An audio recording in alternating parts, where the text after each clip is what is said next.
Good morning बच्चों। आप सभी कैसे हैं? उम्मीद करती हूँ आप अच्छे होंगे और आपके सेकेंड टर्म के एग्ज़ाम भी अच्छे हुए होंगे। और आज से बच्चों आपकी थर्ड टर्म के पाठ्यक्रम की शुरुआत होने जा रही है। तो आप अपने साथ अपनी संस्कृत वल्लरी की पुस्तक लेकर बैठें। आज हम लोग थर्ड टर्म के पाठ्यक्रम पे चर्चा करेंगे। उसके साथ ही थर्ड टर्म का जो हमारा पहला लेसन है हम लोग उसको देखेंगे। तो आप अपने साथ अपनी संस्कृत वल्लरी की पुस्तक और पेंसिल इरेजर लेकर बैठे, जैसे कि आप पाठ को मार्क कर सकें। तो बच्चों, जैसा कि थर्ड टर्म का पाठ्यक्रम है, इसमें है आपका लेसन 12, 13, 14, 15 और 16, जिसमें से लेसन 13 और लेसन 16 ये दो पाठों के अनुवाद। लेसन 13 आपका जो है कहानी पाठ है और लेसन 16 आपका श्लोक है। तो लेसन 13 और 16 के अनुवाद हम लोग जो है क्लास वर्क कॉपी पर लिखेंगे और बाकी के पाठों को हम लोग पढ़ते तो पूरा है, पूरा पढ़ेंगे, अभ्यास प्रश्नों को करेंगे, पर अनुवाद के लिए सिर्फ दो पाठ के अनुवाद लिखेंगे, पाठ 13 और पाठ 16। और उसके साथ धातु रूप है आपका वस, लंग लकार और गम का लंग लकार। इसके पहले आप लोग लिट लकार पढ़ रहे थे। अब हम लोगों को थर्ड टर्म में वस का मतलब होता है रहना और गम या गच्छ मतलब जाना। इस दोनों धातुओं का लंग लकार पढ़ेंगे। शब्द रूप में राजन, राजन यानी राजा पुल्लिंग शब्द है, और मधु ये आपका नपुंसकलिंग शब्द है। तो शब्द रूप में आपको राजन और मधु ये दो शब्द रूप है आपके थर्ड टर्म में। अनुच्छेद में है कुकुरह और आदर्श छात्रा। तो व्याकरण पोर्शन हम लोग बाद में पढ़ेंगे बच्चों। अभी आपका जो है आज की क्लास में लेसन 12 जो आपको पढ़ाया जाएगा, इस पाठ का हिंदी अनुवाद आपको अपनी क्लास और कॉपी में नहीं लिखना है। उसके साथ में ये कहना चाहूंगी बच्चों कि अनुवाद के लिए सिर्फ दो ही पाठ है, यानी आपको लेसन 13 और लेसन 16 ये दो अनुवाद आपको अपनी कॉपी में लिखना है। तो जब ये लिखने का समय आएगा मैं उसे बताऊंगी। उसके साथ ही जब भी आप बच्चों थर्ड टर्म स्टार्ट करेंगे तो जहाँ पे भी आपका सेकेंड टर्म समाप्त हुआ है उसके बाद वाले पेज पे आप थर्ड टर्म डालेंगे और उसके नेक्स्ट पेज से लिखना शुरू करेंगे। ऐसा नहीं करिएगा कि जहाँ पे सेकेंड टर्म खत्म हुआ है उसी के बाद ही से थर्ड टर्म लिखना शुरू कर दे, जैसे कि पता न चले कि थर्ड टर्म कहाँ तक था या सेकेंड टर्म कहाँ तक था। तो जब भी आप लिखेंगे कॉपी में तो पहले आप वहां डालेंगे थर्ड टर्म और उसके बाद ही लिखना शुरू करेंगे। तो बच्चों, आज की क्लास में हम लोग द्वादशा पाठ पढ़ने जा रहे हैं। द्वादशा पाठ जैसा कि मैंने डाल दिया, अनअभ्यासे कुतो विद्या। अनअभ्यासे मतलब बिना अभ्यास के विद्या कहाँ। जाहिर सी बात है कि अगर हम कुछ चीज़ों को सीखेंगे नहीं तो हम उसे जान नहीं पाएंगे। तो इसीलिए यहाँ पे कहा गया है अनअभ्यासे कुतो विद्या, मतलब बिना अभ्यास के विद्या कहाँ। Know learning without practice. हम तब तक नहीं सीख सकते जब तक कि हम अभ्यास न करें। तो ये आपका द्वादशा पाठ है, इसे आपको सिर्फ पढ़ना है, इस पाठ के शब्दार्थ याद करने हैं, अभ्यास प्रश्नों को याद करना है। इसका अनुवाद हम लोग पूरा पढ़ेंगे पर आपको इसे कॉपी में नहीं लिखना है। ये आपके सिलेबस में भी क्लियरली मेंशन है और मैंने आपको पूरा सिलेबस बता दिया है। बच्चों, आप स्वयं भी सिलेबस को देखिएगा और सिलेबस को देखने के बाद अपनी पुस्तक में अच्छे से मार्क करिएगा। उसके साथ मैंने बता भी दिया है, तो आप यहाँ पे कंफ्यूज होने की आपको ज़रूरत नहीं है। सिलेबस के आधार पे ही आपको पढ़ाया जा रहा है। तो बच्चों, देखते हैं आपका द्वादशा पाठ। द्वादशा का मतलब 12, पाठा मतलब पाठ, 12 पाठ। अनभ्यासे कुतो विद्या, बिना अभ्यास के विद्या कहाँ। तो देखते हैं पहला, प्राक्य काले कस्मिंश्चिदाश्रमे अनेके छात्रा अध्ययनं कुर्वन्ति स्म। प्राक्य काले मतलब प्राचीन काल में, प्राचीन काल में। कस्मिंश्चित् में मतलब किसी आश्रम में, किसी आश्रम में। अनेके मतलब अनेक, छात्रा मतलब छात्र, अध्ययनम मतलब अध्ययन, कुर्वन्ति मतलब करते थे। प्राचीन काल में किसी आश्रम में अनेक छात्र अध्ययन करते थे। तस्मिन् आश्रमे कोएप बोपदेव नामा अल्पबुद्धि छात्रा प्रतिवसति स्म। तस्मिन मतलब उस, आश्रमे मतलब आश्रम में, उस आश्रम में कोयपी बोपदेव, कोयपी मतलब, कोयपी का मतलब यहाँ पे कोई, बोपदेव मतलब बोपदेव नाम है, नाम का, अल्प बुद्धि मतलब कम बुद्धि वाला, छात्रा मतलब छात्र, प्रतिवसति मतलब रहता था।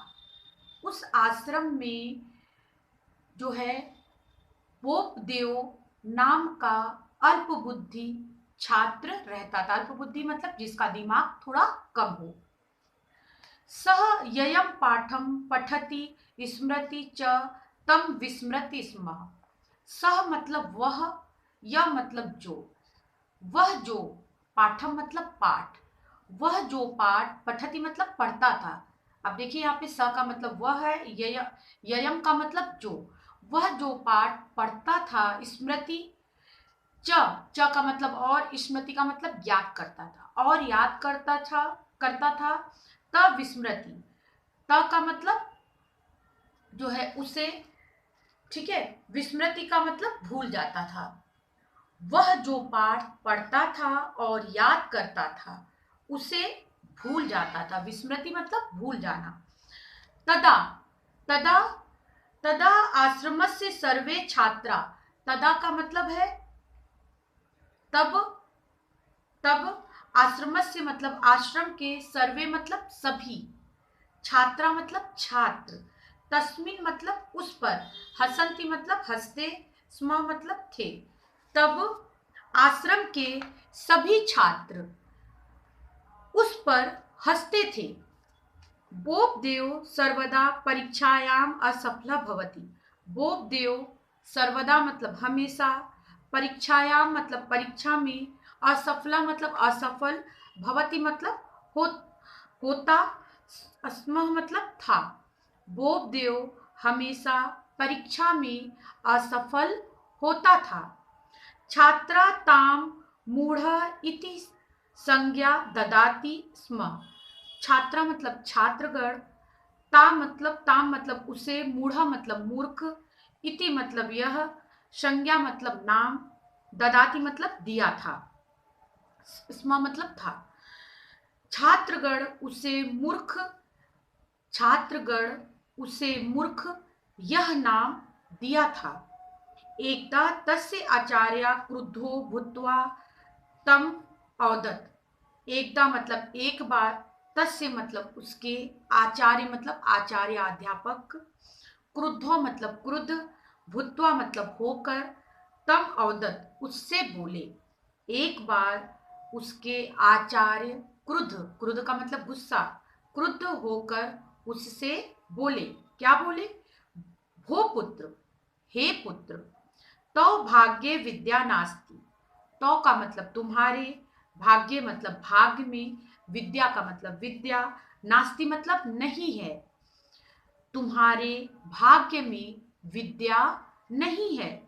अतः त्वम आश्रम परित्यज्य स्वगृहम गच्छ। अतः मतलब इसलिए, त्वम मतलब तुम, आश्रम मतलब आश्रम, परित्यज्यते मतलब छोड़कर, स्वगृह मतलब अपने घर, गच्छ मतलब जाओ, इसलिए तुम आश्रम छोड़कर अपने घर जाओ। सह आत्मसम्मानेन विचितः भूत्वा अचिंत्यत। सह मतलब उसने, आत्मसम्मानेन मतलब आत्मसम्मान से, वंचितः मतलब वंचित, भूत्वा मतलब होकर, अचिंत्यत मतलब सोचा। उसने आत्मसम्मान से वंचित होकर सोचा। क्या सोचा? नूनन, नूनम अहम मूर्खा अस्मि। नूनम मतलब निश्चय ही, अहम मतलब मैं, मूर्खम मतलब मूर्ख, अस्मि मतलब हूं, निश्चय ही मैं मूर्ख हूं। मम भाग्ये विद्या नास्ति। मम मतलब मेरे भाग्य में विद्या नहीं है, नास्ति मतलब नहीं है। बोपदेव, बोपदेव मतलब बोपदेव, दुखित मतलब दुखी होकर, भूत्वा मतलब होकर, दुखिता मतलब दुखी, गृहम मतलब घर, प्रति मतलब ओर, उस ओर, अगच्छत मतलब चलने लगा। अब देखिए, वो देव दुखित होकर अपने घर की ओर चलने लगा। सह मार्गे एकम जल पूरितम कूप पश्यति स्म। सह मार्गे मतलब उसने, मार्गे मतलब रास्ते में, एकम मतलब एक, जल पूरिता मतलब जल से भरा, पूरिता मतलब भरा, जल से भरा, कूपम मतलब कुआं, पश्यति मतलब देखा। उसने रास्ते में जल से भरा एक कुआं देखा। सह जलम पातुम कूपस्य समीपम अगच्छत। सह मतलब वह, जलम मतलब जल, पातुम मतलब पीने के लिए, कूपस्य मतलब कुएं के, समीपम मतलब पास या समीप गया। वह जल पीने के लिए कुएं के समीप गया। तत्र एका महिला कूपात जलम निकाशयत स्म। तत्र मतलब वहां, एका मतलब एक, महिला मतलब महिला, कूपात मतलब कुएं से, जलम मतलब जल, निकष्यति मतलब निकाल रही, स्म मतलब थी। वहां एक महिला कुएं से जल निकाल रही थी। तत्र स्थित्वा सविनस्यं पश्यति यस्यां शिलायां महिला घट स्थापयति तत्र घर्षणेन एका गर्ता भवति।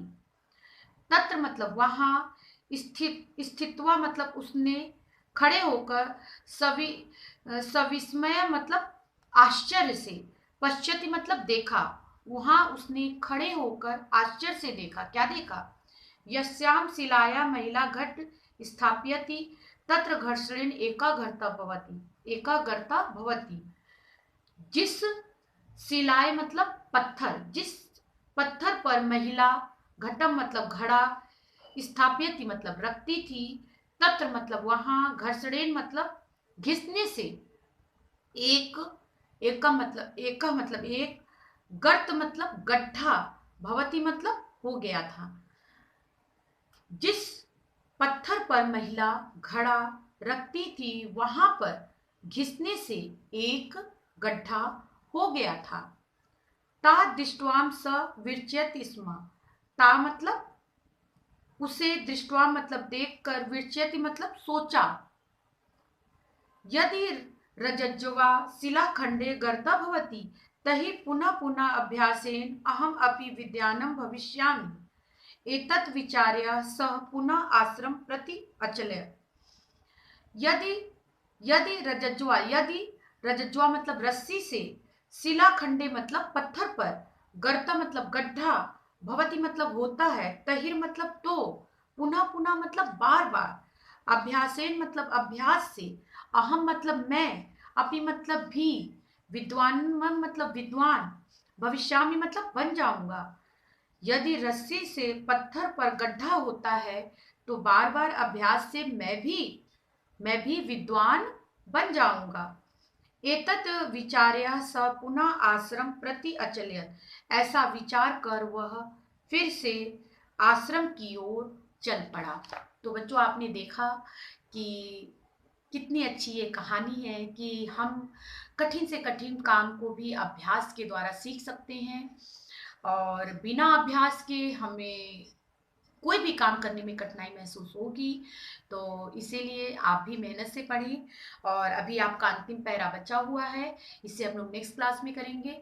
बच्चों, आपका होमवर्क भी यही है कि आप इस पाठ के शब्दार्थ को याद करिएगा। नेक्स्ट क्लास में, अगली क्लास में हम लोग फिर मिलेंगे इसी पाठ के साथ, और हम लोग इस पाठ का अंतिम पैरे का हिंदी अनुवाद जानेंगे और उसके साथ साथ अभ्यास प्रश्नों को। थैंक यू बच्चों।